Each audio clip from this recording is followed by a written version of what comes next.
अस्सलामु अलैकुम वरहमतुल्लाह। नहमदुहु व नुसल्ली अला रसूलिहिल नबिय्यिल हबीबिल करीम।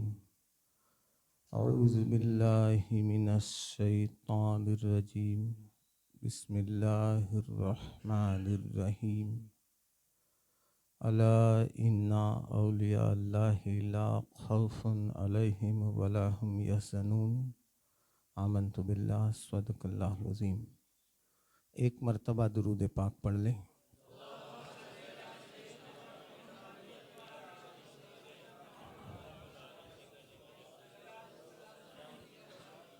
अल्लाह एक मरतबा और दुरूद पाक पढ़े। अल्लाहुम्मा सल्लि अला सय्यिदिना व मौलाना मुहम्मद व अला आलि सय्यिदिना व मौलाना मुहम्मद व बारिक व सल्लिम। एक मरतबा बावाज़ बुलंद दुरूद पाक पढ़े। अल्लाहुम्मा सल्लि अला सय्यिदिना व मौलाना मुहम्मद व अला आलि सय्यिदिना व मौलाना मुहम्मद व बारिक व सल्लिम। एक नात शरीफ पढ़ता हूँ, उसके बाद कुछ बयान करता हूँ। नाते सरकार की पढ़ता हूँ मैं, नाते सरकार की पढ़ता हूँ मैं, बस इसी बात से घर में मेरे रहमत होगी। एक तेरा नाम वसीला है मेरा, एक तेरा नाम वसीला है मेरा, बस इसी नाम से घर में मेरे रहमत होगी। ये सुना है कि बहुत घोर अंधेरी होगी, पर कब्र का खौफ न रखना ऐ दिल, कब्र का खौफ न रखना ऐ दिल, वहाँ सरकार दो आलम की ज़ियारत होगी। कब्र का खौफ न रखना ऐ दिल, वहाँ सरकार दो आलम की ज़ियारत होगी। उन्हें मुख्तार बनाया है मेरे मौला ने, खुल्द में बस वही जा सकता है जिसको हसनैन के बाबा की इजाजत होगी। कहीं यासीन, कहीं त्वाहा, कहीं वल्लैल आया, जिसकी कसमें मेरा रब खाता है, जिसकी कसमें मेरा रब खाता है, कितनी दिलकश मेरे सरकार की सूरत होगी। होगा एक जलसा हशर में ऐसा, होगा एक जलसा हशर में ऐसा, जिसमें सरकार की अज़मत पे खिताबत होगी। सदरे जलसा हमारा रब होगा, बुलबुले सैयदे सिदरा की नकाबत होगी। होगा सर मुस्तफा का सजदे में, जब परेशानी के आलम में ये उम्मत होगी। रब कहेगा ये मेरा वादा है,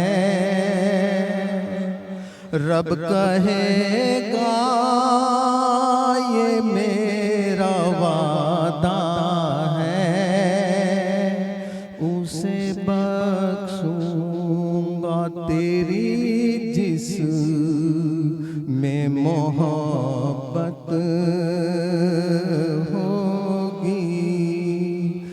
नाते सरकार की पढ़ता हूँ मैं, बस इसी बात से घर में मेरे रहमत होगी। अल्लाह एक मर्तबा और दुरूद पाक पढ़ ले।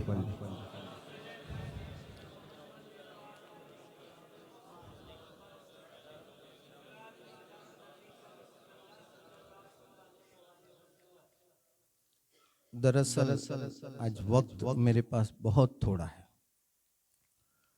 तय ये हुआ था कि 11 से 12 तक मुझे बोलना होगा, तो मैंने सोचा 1 घंटा मुझे मिलेगा। अभी 11:34 हो चुके हैं, है ना। और ये जो भी भाई साहब है उन्होंने कहा कि आप 12:15 तक इसे फोन किसी का चालू हो तो बंद कर दे, वैसे ही हमारे पास वक्त कम है, तो 40 मिनट है हमारे पास। ये बहुत कम वक्त है मेरे लिए, क्योंकि मैं मतलब बहुत सारी बातें ऐसी हैं कि जो आज मैं करना चाहता था। I have come here very first time in my life here for speech. I have cleared GPSC exam, Gujarat Public Service Commission for DYSP, Sales Tax Officer, Taluka Development Officer, Executive Magistrate, etc. 2 times. Yeah. तो ये जो 2 बच्चों को मैं आज यहाँ लाया, इसका पर्पस क्या है वो मैं आपको समझाऊं। हम ऐसे इंस्टीट्यूट को बनाना चाहते हैं, ऐसी इंस्टीट्यूशन बनाना चाहते हैं कि जहां से हमारा बच्चा कारी कुरान बन के भी निकले और यूपीएससी में आईपीएस ऑफिसर भी बने। और यही मैसेज लेकर हजरत मैं पूरे गुजरात और आउट ऑफ गुजरात में घूम रहा हूं। ये मैसेज है मैं यहाँ पैसों के लिए नहीं आया, ना ही मैं मुरीद बनाता हूँ, ना ही हजरत मैं तावीज़ दौरे करता हूँ, ना ही मैं इमामत करता हूँ, ना ही मैं उघराना करता हूँ। अल्लाह और रसूलुल्लाह की कसम, मेरे पास खिलाफत भी है, ठीक है, मैं अल्लाह के रसूल की 42वीं पुश्त में हूं जी, मगर मैं तो अभी अपने आप को कामिल मुरीद भी नहीं समझता, क्योंकि जिस गरीब नवाज का आज हम उर्स मना रहे हैं ना, वो गरीब नवाज कहते हैं कि जिसका नामा-ए अमल 20 साल तक गुनाहों से पाक हो, वो बंदा पक्का और सच्चा चिश्ती मुरीद बनने के लायक होता है। ठीक है, तो मैं आई एम नथिंग, लेकिन मेरी ये सोच है, मेरा पैगाम है, मेरा मैसेज है कि हम सब, आप भावनगर के लोगों को भी मैं कहना चाहता हूं, क्योंकि मैं पहली मर्तबा आया हूं, मुमकिन है कि आइंदा आना न हो मेरा, ठीक है, क्योंकि जिंदगी का कोई भरोसा नहीं। तो मैं चाहता हूं कि आका की उम्मत को हक बात पहुंचा दी जाए, चाहे कोई माने न माने, it doesn't matter, it's up to you only, लेकिन I have to tell the truth, क्योंकि यही हुसैनी होने की सही पहचान है।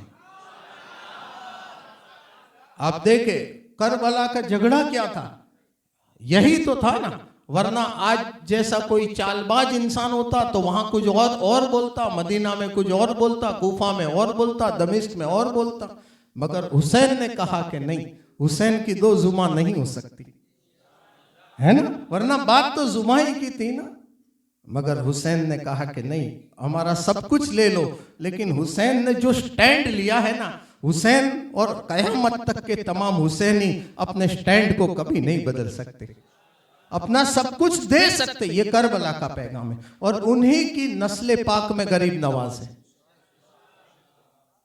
ना, ये देखें आप। तो ये दोस्तों पैगाम है, एक ऐसा इदारा हमने बनाया है आनंद में, है ना, कि जहां 5 लैंग्वेज सिखाते हैं, Arabic phonetics, Arabic conversation, Arabic grammar, Arabic writing, Arabic understanding, Urdu reading writing understanding, English reading writing understanding, Gujarati, Hindi, computer science, karate, arithmetic, algebra, geometry, chemistry, physics, biology, civics, history, geography, general study, newspaper etcetera, इमामत, निजामत, खिताबत। यानी मैं आप सबको कहना चाहता हूं कि आप भी भावनगर में ऐसा इदारा बनाएं, और मैं हिंदुस्तान के तमाम दारुल उलूम से हाथ जोड़कर कहता हूं, तमाम पीरों से जो मेरे सरों के ताज है, ये उलमा हमारे सरों के ताज है, उन सबको कहता हूं कि ऐसे बच्चे तैयार करो, ऐसे बच्चे बनाओ कि जो बैक वक्त इस्लाम का आलिम भी हो और सुप्रीम कोर्ट की जज की चेयर पर भी हमारा वो बच्चा बैठा हुआ नजर आए, वो सुप्रीम कोर्ट का लॉयर भी होना चाहिए, वो एमडी डॉक्टर भी होना चाहिए, वो आर्मी में, नेवी में, इंडियन एयरफोर्स में जाकर इंडिया की सेवा करता हुआ नजर आए, वो एपीजे कलाम जैसा साइंटिस्ट भी होना चाहिए। ये मिसाइल मैन ही तो है जिसने इंडिया को इतनी मजबूती दी है।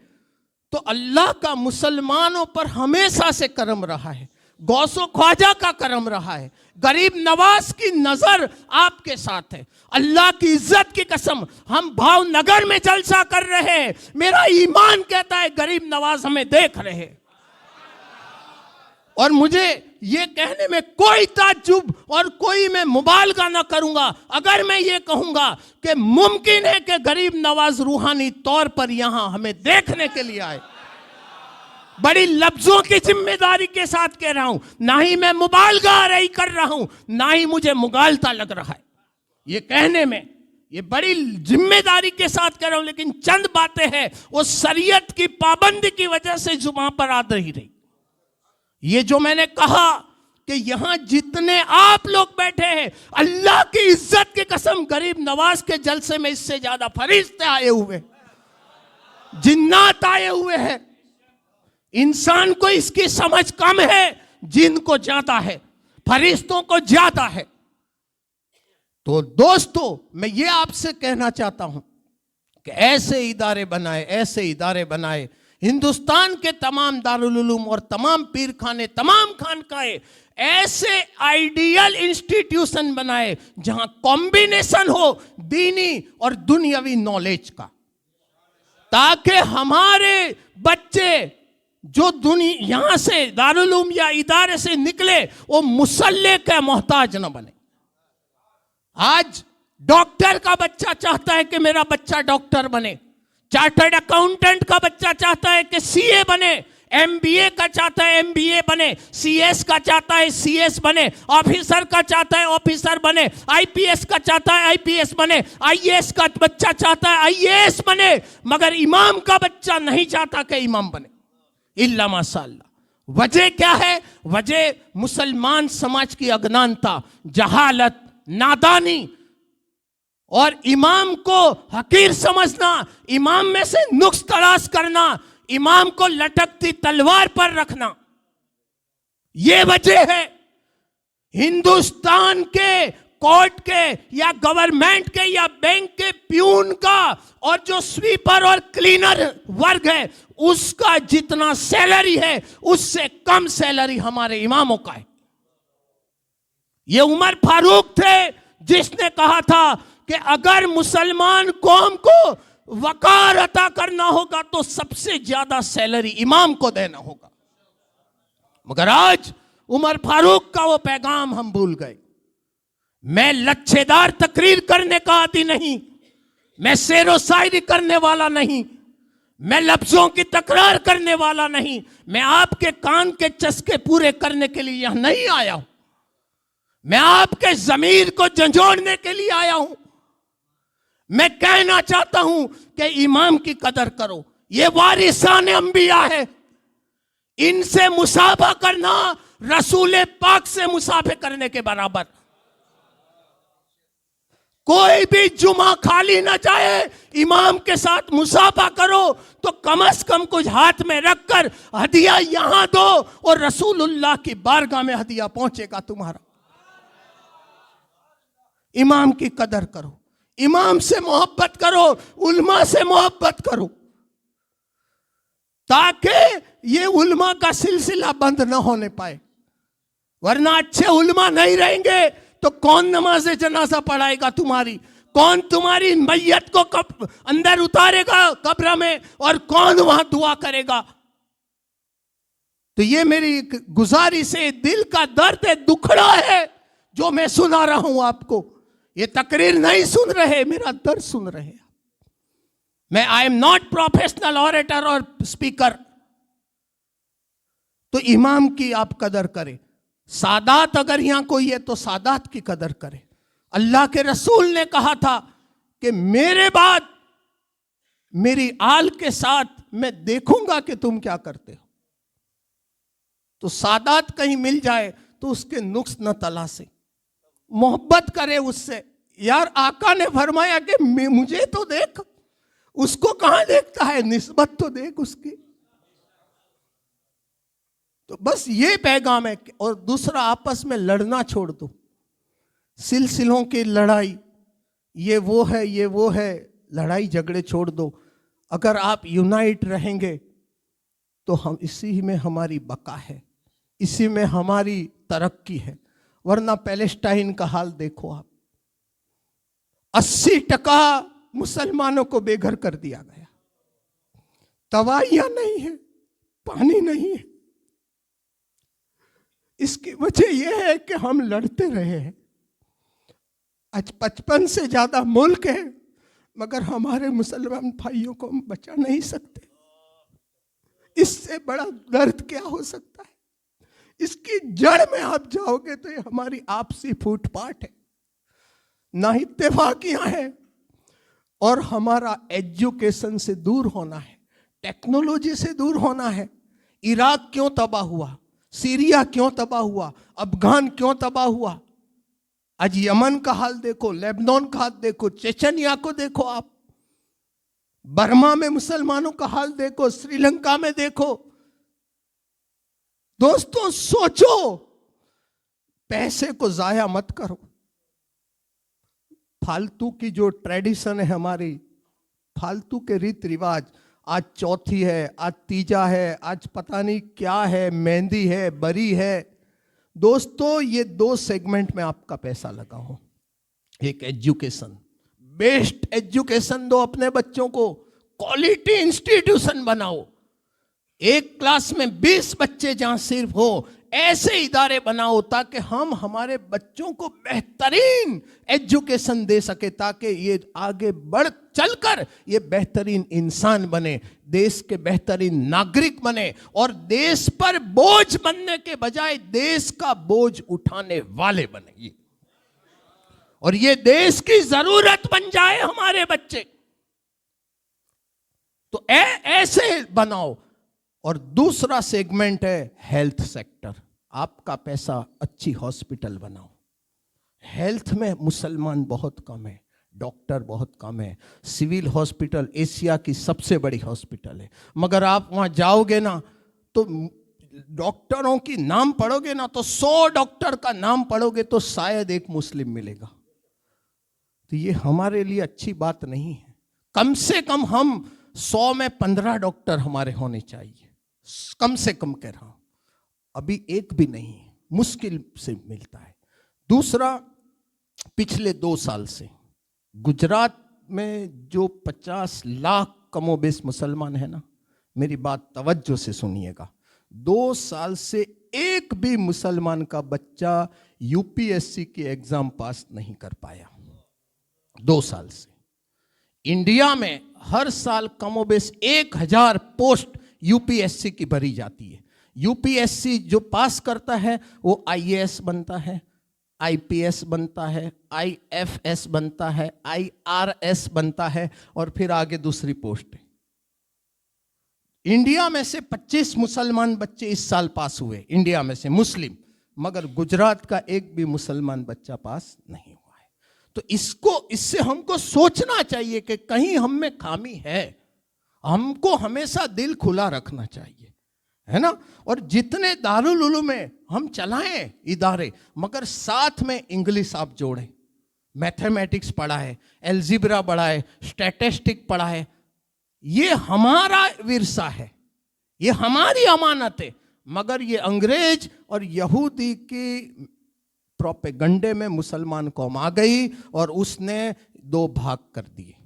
जहां दीनी इल्म पढ़ाया गया उसे केमिस्ट्री से दूर रखा गया, ज्योग्राफी से दूर रखा गया, हिस्ट्री से दूर रखा गया, लॉजिक से दूर रखा गया, साइकोलॉजी से दूर रखा गया, इंग्लिश से दूर रखा गया, आईटी से दूर रखा गया, ताकि उसके पीछे की साजिश क्या थी कि वो सिर्फ दारुल उलूम वाला बच्चा जब आए और मुकर्रिर बने तो जो डॉक्टर है, इंजीनियर है, चार्टर्ड अकाउंटेंट है, आईटी इंजीनियर है, वो इसकी बात ही ना सुने। ये सोची समझी साजिश हमारे साथ की गई। तो आज फिर हमको ये दोनों को साथ लेकर चलना है। एक तो ये पैगाम था।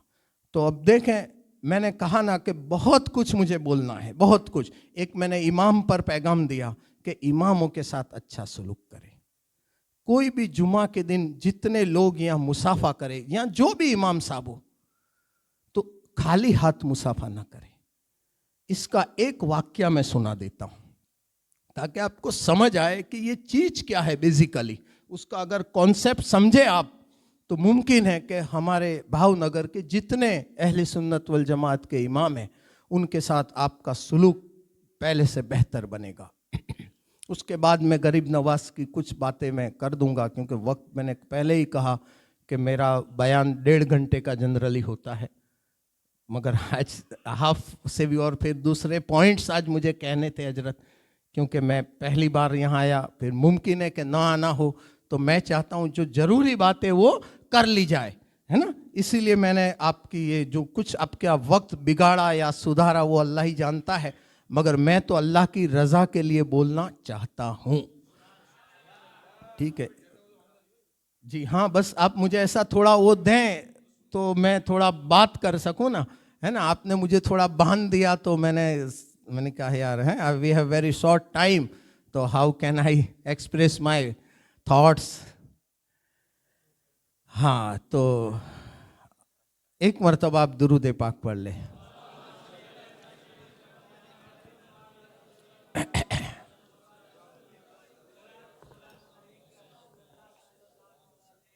ये जो वाक्य मैं सुना रहा हूं ना, इसमें बहुत गहराई है, ठीक है। इसको आप वाक्य मत समझिएगा, आप अपनी जिंदगी में देखिएगा, मैं मेरी जिंदगी में देखूं, इस तरह की बात है, कहीं नुकात है। उसके बाद मैं फौरन गरीब नवाज की कुछ बातें मैं जरूर करना चाहूँगा। आज ये वाक़या है फातिमतु ज़हरा और मौला अली का, क्योंकि मैं ये निस्बत से भी ये बात करना चाहता हूँ कि गरीब नवाज जिनकी नस्ल पाक में है ना, आज अगर उनके जद और उनकी अम्मा जान का जिक्र करेंगे तो उनकी गरीब नवाज हम सबसे खुश हो जाएंगे। एक तो है गरीब नवाज का जिक्र करना, और एक एक गरीब नवाज जहां से आए हैं उनका जिक्र करना। तो उनकी एक बात, उसके पीछे कुछ तर्क है, इसीलिए मैं सुना रहा हूं, ऐसे ही वाक्या निगारी करना मेरी आदत नहीं। फातिमतु ज़हरा बीमार हुई है ना, बड़ी ध्यान से मगर सुनना है आपको। तो मौला अली शेर खुदा ने फातिमतु ज़हरा से कहा कि आप का मुंह, बीमार आदमी होता है तो मुंह थोड़ा वो हो जाता है ना, थोड़ा कि कुछ खाने का दिल करता है आपका, तो मैं आपको ला दूं, है ना। उस वक्त फातिमा, बेटा ये फोन बंद कर दे, मुझे बहुत ज़्यादा तकलीफ होती है ना, यू कांट इमेजिन बेटा, आप यहाँ बैठ कर देखें फिर आपको समझ आएगी बेटा मेरी बात की। मैं एक लिंक जमा रहा हूँ, है ना। अब एक रिंग बजती है, सब लोगों का ध्यान डाइवर्ट होता है, सबसे ज़्यादा, है ना, it is distracting, in English कहें तो हाथ जोड़ता हूँ बेटा मैं सबसे कि अभी भी किसी का फोन, क्योंकि वक्त थोड़ा है ना, फिर वो लिंक, फिर अब ये बोलने में फिर जमाना, और जो मुकर्रिर हजरात है उनको पता है कि मजमे को जमाना मुश्किल होता है, और अभी वैसे ही फितनों का दौर है, मोबाइल ये वो, तो ये इतनी भी पब्लिक आई बड़ी बात है ना। वरना सब लोग आज, है ना, माँ बाप से भी ज़्यादा वक्त मोबाइल को देते हैं, बीवी से भी ज़्यादा वक्त मोबाइल को देते हैं, औलाद का ध्यान नहीं रखते, मोबाइल को ध्यान ज़्यादा रखते हैं। यहाँ एक नुक्ता सिर्फ कहना चाहता हूँ आपकी रिंग पर बेटा, मरते दम तक याद रखिएगा, मोबाइल का फेसबुक कहते हैं ना, इस पर, मेरे पास फेसबुक नहीं है, आई डोंट यूज़ फेसबुक, मगर मैं आप सबको जो फेसबुक यूज़ करते हो सबको कहता हूँ, और सोशल मीडिया फेसबुक का फेस देखने से कोई सवाब की हदीस नहीं मिलती, लेकिन मुस्तफ़ा जाने रहमत ने कहा माँ बाप का फेस देखोगे तो हज मकबूल का सवाब अता होगा।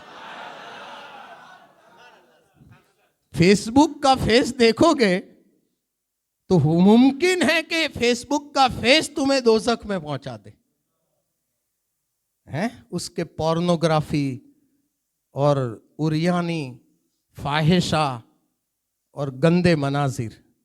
इमाम गिजाली को पढ़ के देखो, इमाम गिजाली कहते हैं कि बाज़ औकात बदनिगाही इंसान को कुफ्र तक पहुंचा देती है, यानी उसका खात्मा कुफ्र पे, अल्लाह इतना नाराज हो जाता है, पूरी जिंदगी के अमाल 0-0। मेरी बात, मैं यहाँ मिंबर रसूल पर बैठा हूं, अल्लाह के घर में बैठा हूं, मैं कड़वा बोलूंगा मगर ऐसा बोलूंगा कि आपको अगर उस पर अमल किया तो फायदा होगा बेटा, है। ये हंसने की बात नहीं बेटा, ये खून के आंसू रोने की बात है ना, खून के आंसू रोने की बात है। तो ये अल्लाह का शुक्र है कि भाई इतने लोग भी आज आ गए। तो फातिमतु ज़हरा से मौला अली ने कहा कि आपका क्या खाने को दिल करता है, तो उस वक्त फातिमतु ज़हरा ने एक तारीखी स्टेटमेंट किया है हजरत, वो मैं आपको समझाना, मैं वाक्या निगारी में नहीं मानता हूं, मगर कुछ नुकात जो मेरे आप सबके काम के, वो जितने यंग यहाँ पर है। फातिमतु ज़हरा ने मौला अली से कहा कि ए अली, आज तक, यानी आपने मेरे साथ ऐसा सलूक किया, मुझे ऐसा रखा, मेरी ऐसी केयर की कि आज तक ऐसा कभी नहीं हुआ कि मेरे दिल में कोई बात आई और आपने बगैर मांगे उसे, मेरी डिमांड को पूरा ना किया हो। इससे शौहर के लिए सबक है कि हम सबको अपनी बीवी को कैसा रखना चाहिए। बावजूद इसके मौला अली ने कहा कि मैं चाहता हूं आप कुछ कहें। इसके पहले फातिमतुज़ ज़हरा ने मौला अली से कभी कोई डिमांड नहीं की, और ये सबक रसूल पाक का था कि बेटी फातिमा अपने शौहर अली से कभी कुछ मांग के उसे तंग न करना। यानी ये सब रोल मॉडल हमारे लिए है। वो तो बहुत आला है, मगर ऐसी सब बातें देखे तो उन पे ना देखे, वो हम पर ले। तो मौला अली से कहा उन्होंने कि अनार खाना है मुझे, डाडम, पोमग्रेनेट। तो मौला अली लेने गए तो बाजार में कहीं अनार नहीं मिला, दाड़म नहीं मिला। ढूंढ के थके तो एक दुकान पे एक अनार था तो ले लिया। अब वापस आ रहे थे तो एक साहिल मिल गया और उसने कहा कि अली आज तो मेरा अनार खाने को दिल कर रहा है। ऐसे होते हैं मोहम्मद के घराने वाले, रह के फाकों से औरों को खिलाने वाले। तो आपने ये नहीं कहा कि यार एक ही है और मतलब मुझे आज इसकी ज़्यादा ज़रूरत है, तुझे कुछ दूसरे दिन दे दूंगा। आपने खोल कर उसके सामने रख दिया, उसने खाया, जितना चाहा खाया, फिर कहा कि खा लिया। आगे गए तो दूसरा साहिल मिला, कहा अली मेरा भी अनार खाने का दिल है। अब जितना बचा था आपने कहा कि भाई खाइए। अब उसने खाया। थोड़ी आगे चले तो तीसरा साहिल मिला, कहा मेरा भी अनार खाने का दिल है। 33% इसने खाया, 33% इसने खाया, 33% बचा था। अब वो साहिल खा गया अनार पूरा। अब मौला अली बतकाज़ा बसरी परेशान हुए कि जिंदगी में पहली बार मेरे कहने से फातिमा ने मांगा और आज मैं खाली हाथ। अब गए सोचते सोचते कि क्या जवाब देंगे। सलाम किया, फातिमतुज़ ज़हरा ने जवाब दिया और कहा अली आप परेशान न हो, अनार वाली बात हम सुनाएं कि आप सुनाते हैं? तो अली ने कहा आप सुनाइए। तो कहा कि आप बाजार गए, अनार कहीं नहीं था, मुश्किल से एक अनार मिला, एक साहिल मिला, थोड़ा खाया, दूसरा मिला, फिर उसने खाया, तीसरा मिला, अनार पूरा हो गया। आप परेशान हो? नहीं अली परेशान न हो, अल्लाह की कसम साहिल अनार खा रहे थे, अल्लाह सिफा फातिमा को अता कर रहा था। तो मैं आपको नुक्ता ये समझाना चाहता हूं बड़ी जिम्मेदारी के साथ कि जुमा के दिन अगर आप कोई आले रसूल या इमाम साहब को या मौज़िन साहब को जब भी आप 10, 20, 50 रुपया देंगे ना, तो अल्लाह ताला आपके घर से आफत और बलाओं को उठा देगा, बीमारियों को उठा देगा, क्योंकि इनका दिल दुआ देगा ना। जब यार वैसे इनके सैलरी नहीं है ना, बहुत ज्यादा कैलकुलेशन ना करे जिंदगी में देने में। देना तो किसी के ऐप भी ना देखे। इमाम शाफई के पास एक बंदा आया और कहने लगा कि यार मैं देना तो चाहता हूं मगर कोई हकदार नहीं मिलता। एक्चुअली वो बिल्कुल जासूसी करता था, बहुत ही ज्यादा ऑब्जर्वेंट था।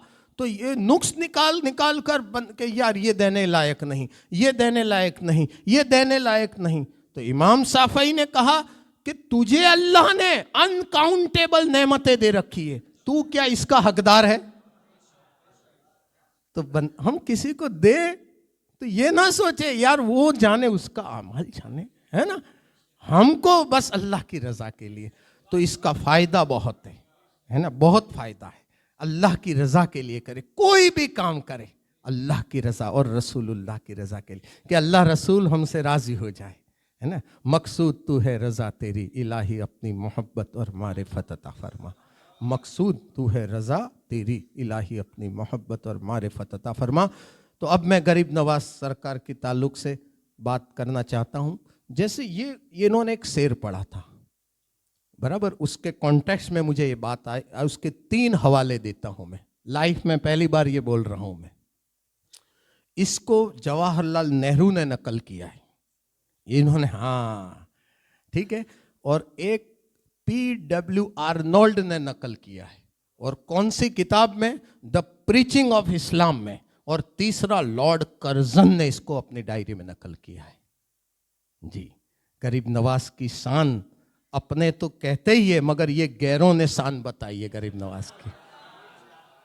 अपने तो है ही है ना, हम तो है ही यार, हम तो मतलब मरते दम तक, बल्कि हमारा लाशा भी गरीब नवाज की शान बयान करेगा, है ना। हम तो ऐसे गरीब नवाज को चाहने वाले हैं।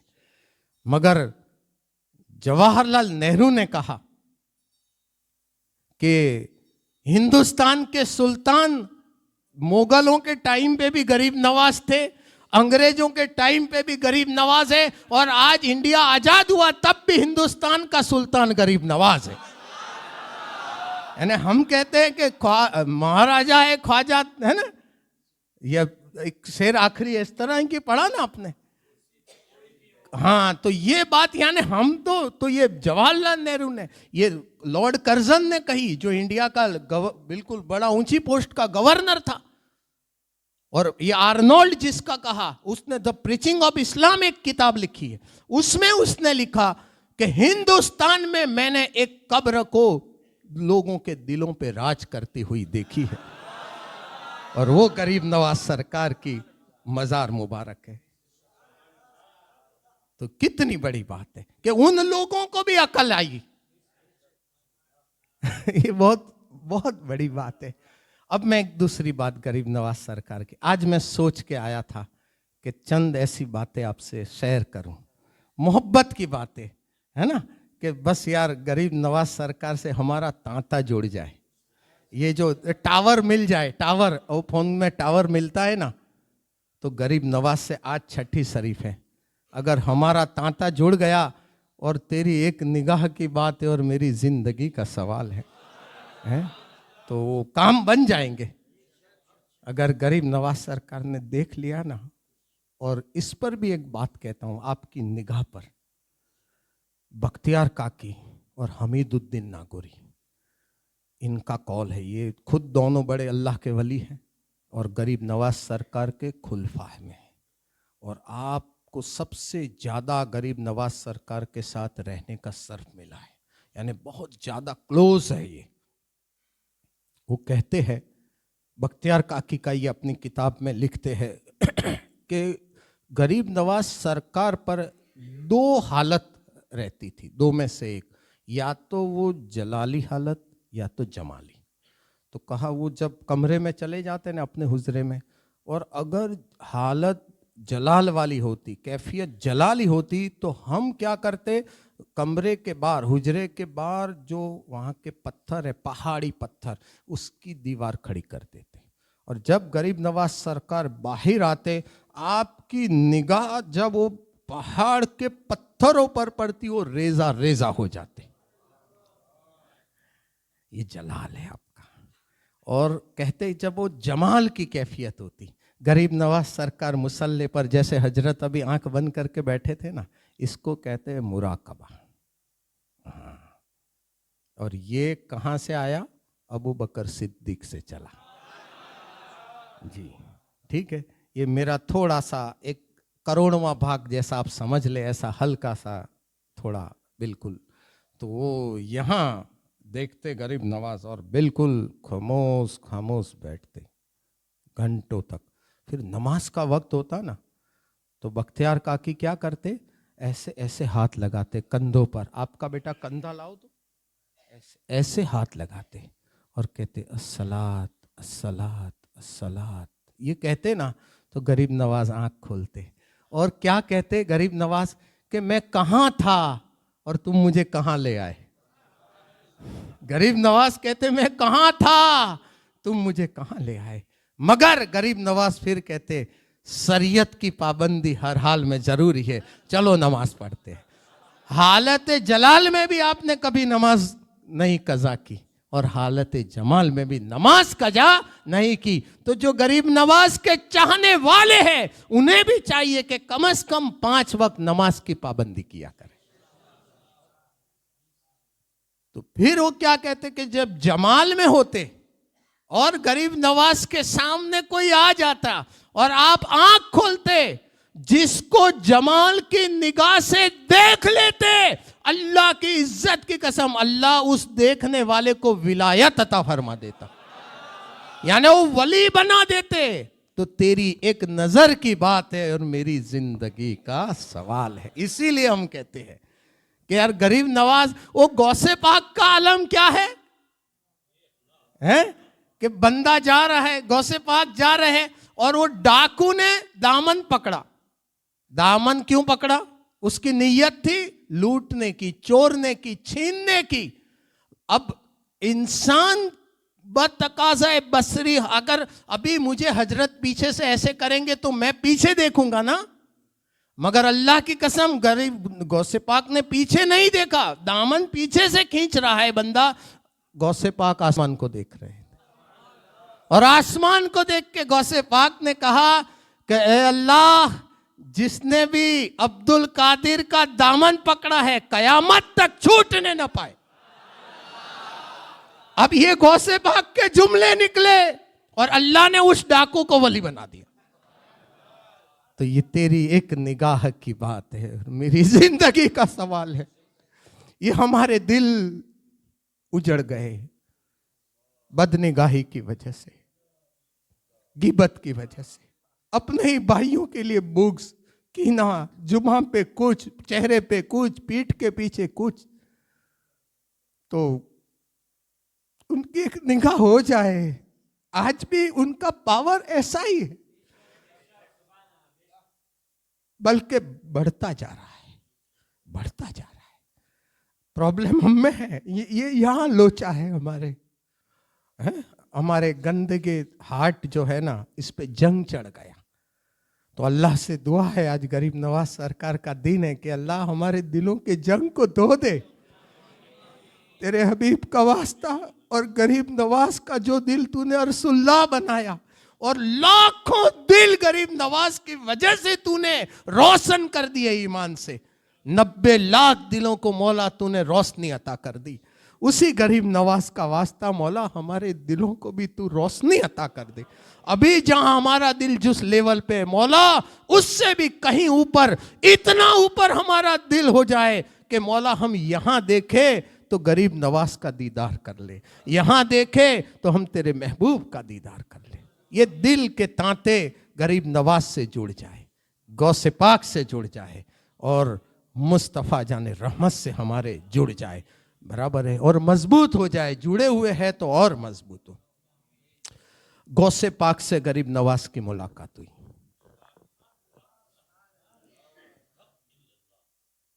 तो गौसे पाक ईशा की नमाज पढ़ा के बैठे ना, तो गौसे पाक ने सबको कहा, उसमें गरीब नवाज शामिल थे। गौसे पाक ने कहा कि कल सुबह की नमाज जिसने अब्दुल कादिर के पीछे पढ़ी, अल्लाह उसको जन्नत अता कर देगा। कल सुबह की नमाज जिसने अब्दुल कादिर के पीछे पढ़ ली, वो जन्नती, यानी जन्नत का टिकट बांट दिया गौसे पाक ने। ये रसूल पाक की बात करते हैं करने वाले, यहां उनके बेटे जन्नत बांट रहे हैं। जिसे चाहते हैं जन्नत बांट देते हैं ना, और अल्लाह से वो लाड करते हैं। अल्लाह से लाड लड़ा कि मौला नहीं इसकी किस्मत बदल दे। हाँ, ये अलग अलग मुकाम है। आप में से कम लोग इसको समझ सकेंगे और इसके लिए बहुत वक्त चाहिए, मगर ये बहुत बड़े लोग हैं, है ना। तो गौसे पाक ने कहा कि कल जिसने अब्दुल कादिर के पीछे नमाज पढ़ी सुबह की, जन्नती, मगर शर्त ये है, ये बात लिख नहीं करनी, किसी को नहीं कहना है, वरना मुमकिन है कि जो लिख करे, किसी को शेयर करे, कहे, अल्लाह उसको जन्नत ना दे।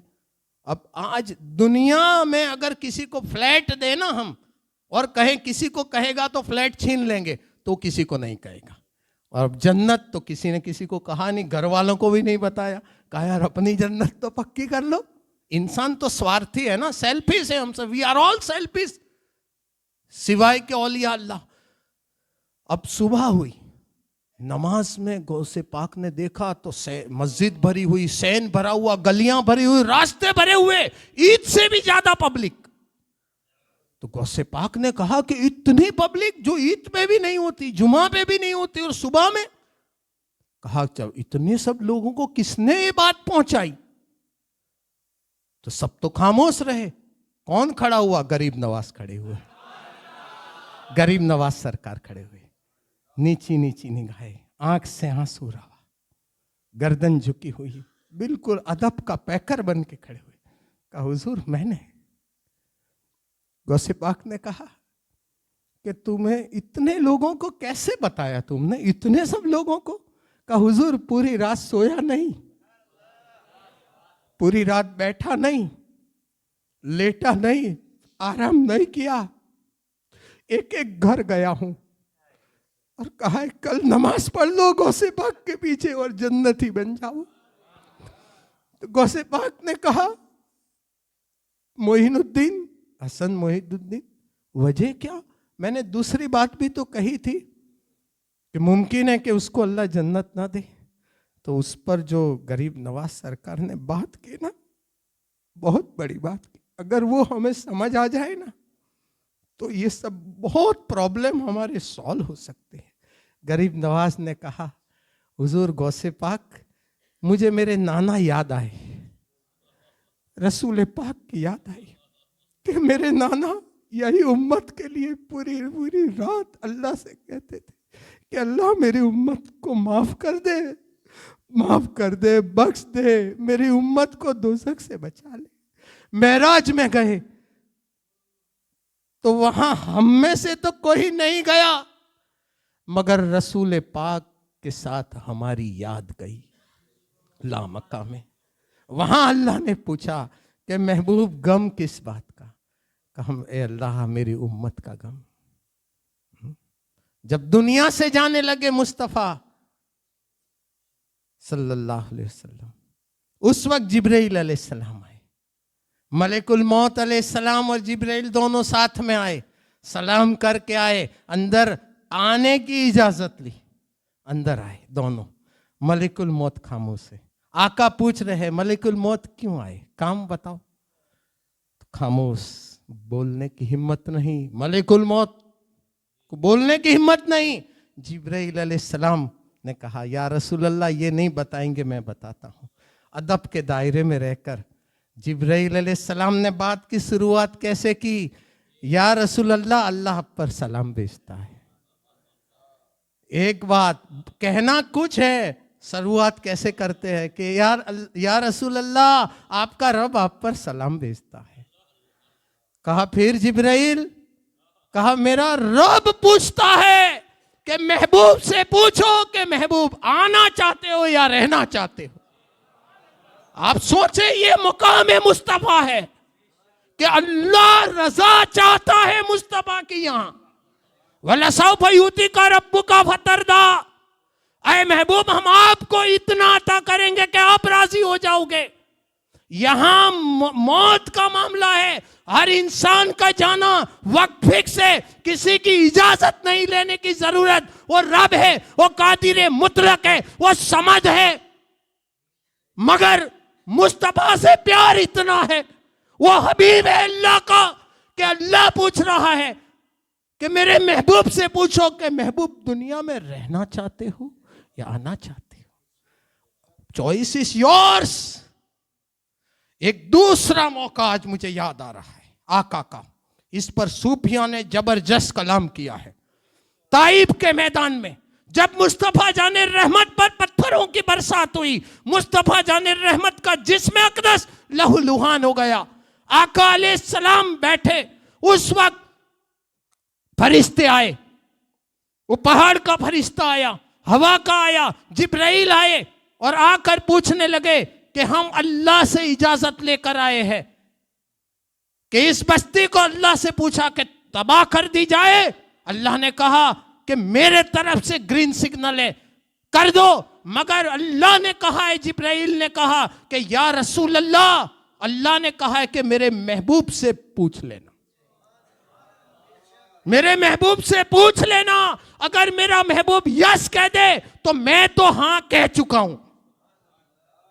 ये बड़ा नाजुक मुकाम है, अगर आप समझ सको तो। उस वक्त आका अलैहिस्सलाम ने कहा कि जिब्राइल मैं तो रहमत लिल आलमीन बनाकर भेजा गया।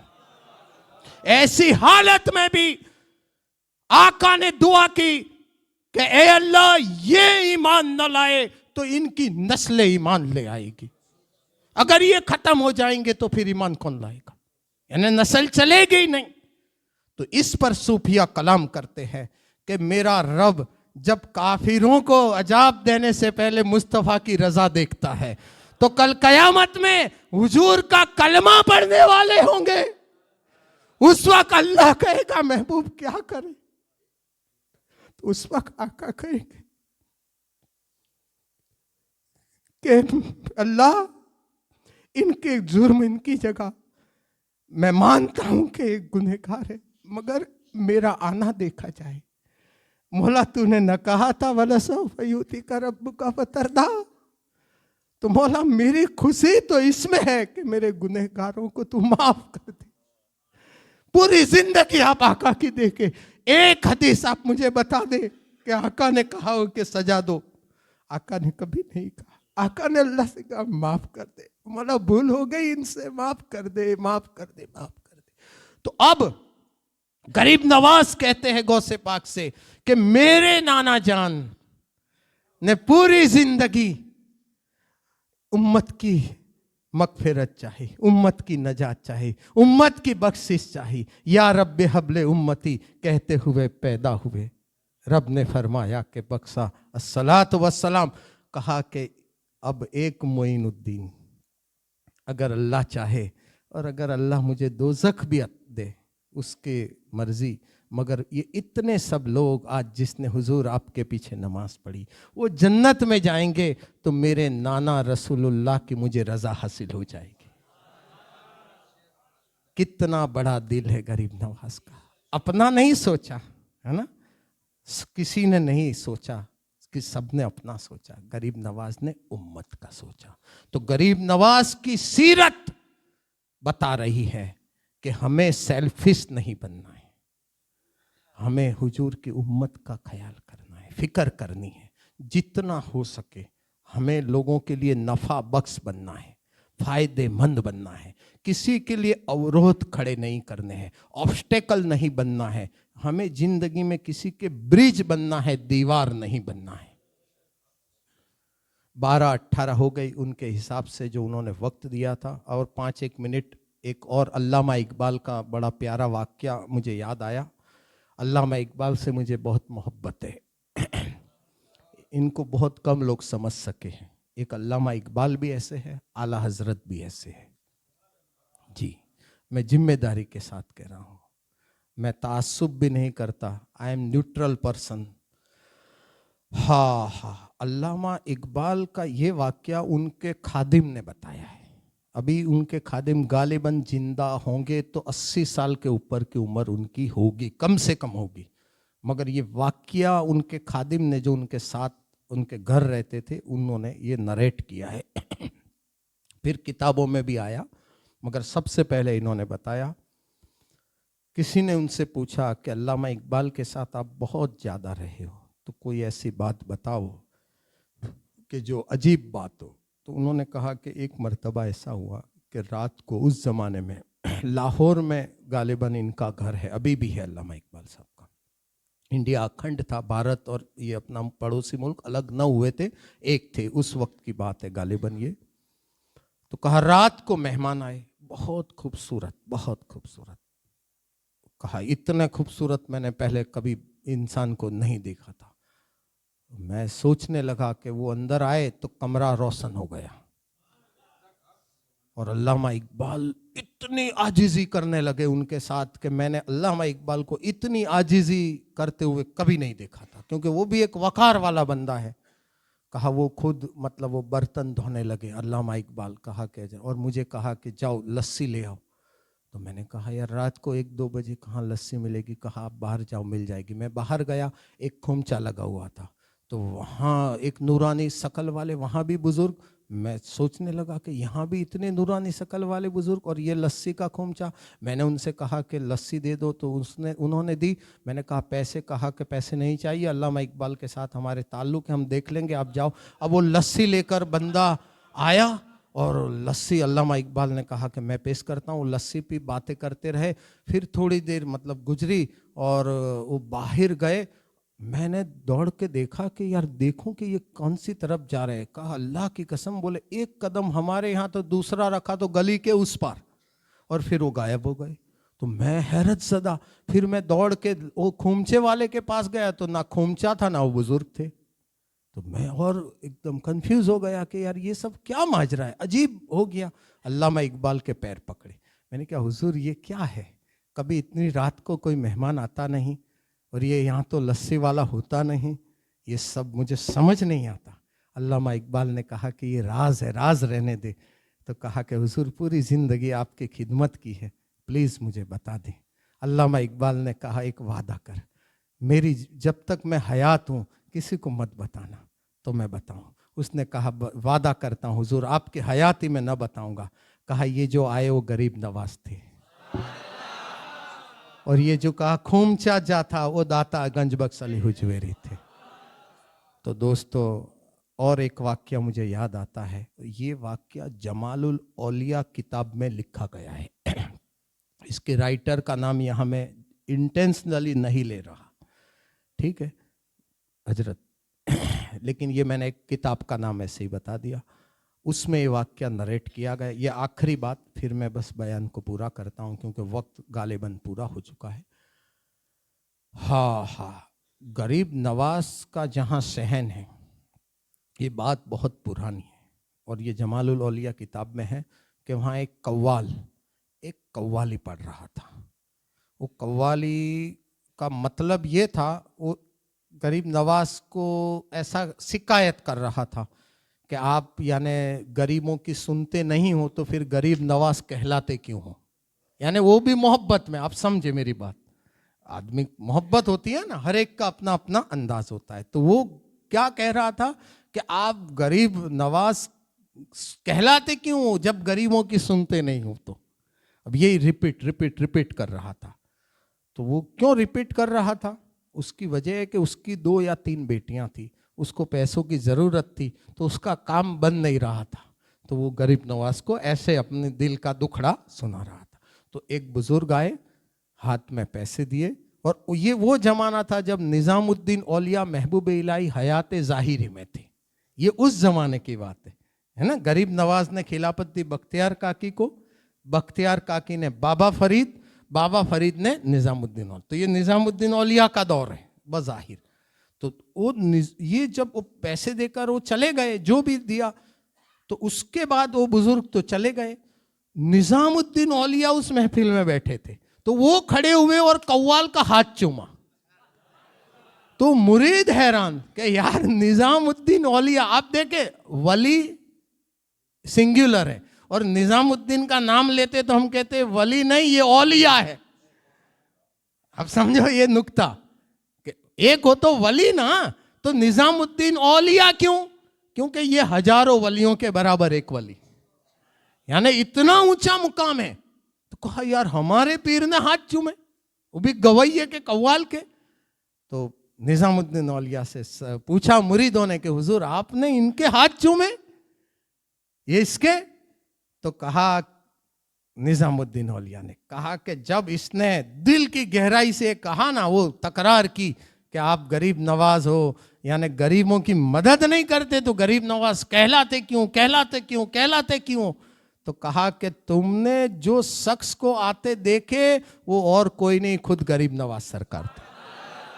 वो यानी वो उसकी दिल की इतनी तड़प थी कि गरीब नवाज सरकार आए और उसके हाथ में वो पैसा दे गए। तो कहा कि जिस हाथ को मेरे गरीब नवाज सरकार ने छुआ, मैंने चाहा कि उसको मैं चूम लूं।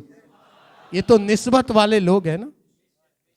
तो ऐसी बहुत सारी बातें हैं। आप सबका मैं शुक्रिया अदा करता हूं कि आप सब ने ओवर टाइम किया और वक्त बीत जाने के बाद मुझे इतनी मोहब्बत से सुना।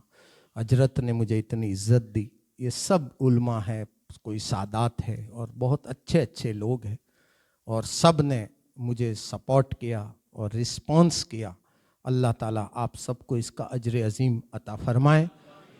और ये जो बयान मैंने किया उसमें जाने अनजाने मुझसे कोई गलती हुई हो, कोई गुनाह हुआ हो, तो मैं अल्लाह से भी माफ़ी का तलबगार हूँ, आप सब से भी माफ़ी का तलबगार हूँ। वमा अलैना इल्लल बलाग। सलातो सलाम के लिए